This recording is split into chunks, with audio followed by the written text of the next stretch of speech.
উপলক্ষ ছিল তৃণমূলের মুখপত্র শারদীয় সংখ্যার প্রকাশ। উৎসব সংখ্যার আনুষ্ঠানিক প্রকাশ করলেন মমতা বন্দ্যোপাধ্যায়। জাগো দুর্গা থেকে জাগো বাংলার নামটি তাঁর মাথায় আসে। এদিন সেই স্মৃতি রোমন্থন করলেন তৃণমূল নেত্রী। এদিনের অনুষ্ঠানে সিঙ্গুর নন্দীগ্রাম নেতাইয়ে শহীদ পরিবারের হাতে পুজোর উপহার তুলে দেওয়া হয়।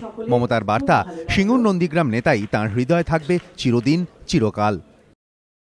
আমার সব সময় আমার সিঙ্গুর নন্দীগ্রাম নেতাই সহ আমার সকল শহীদ পরিবার তারা সবসময় থাকবেন এবং তারা ছিলেন, তারা আছেন, তারা থাকবেন।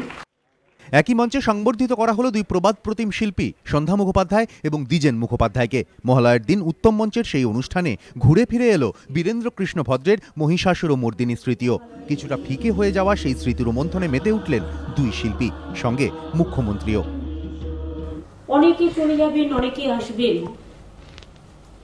কিন্তু এই যে মহালয়া, যার গান বীরেন্দ্র কৃষ্ণ ভদ্র, তার সংস্কৃতি উচ্চারণ এবং দ্বিজেন্দা সন্ধ্যাদি সহ যারা এই গানগুলো গিয়েছিলেন, এই জিনিস আর কোনোদিন ফিরে আসবে না।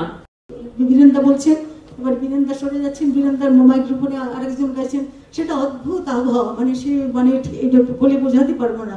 আর এখন যে সিডি বেরিয়ে গেছে, এটা আমার একদম ভালো লাগে না।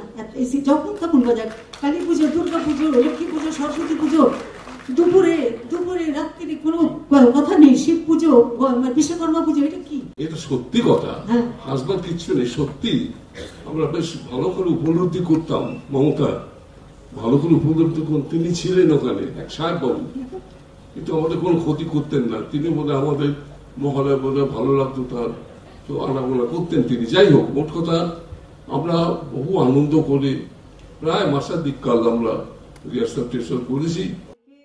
এদিকে শনিবার থেকেই পুজো উদ্বোধন শুরু করছেন মুখ্যমন্ত্রী। বরাবরের মতো এবারও সেই তালিকা দীর্ঘ, তাই এবার একটু আগেভাগেই পুজো উদ্বোধন পরিদর্শনে নামবেন তিনি। আশাবুল হোসেন, এবিপি আনন্দ, কলকাতা।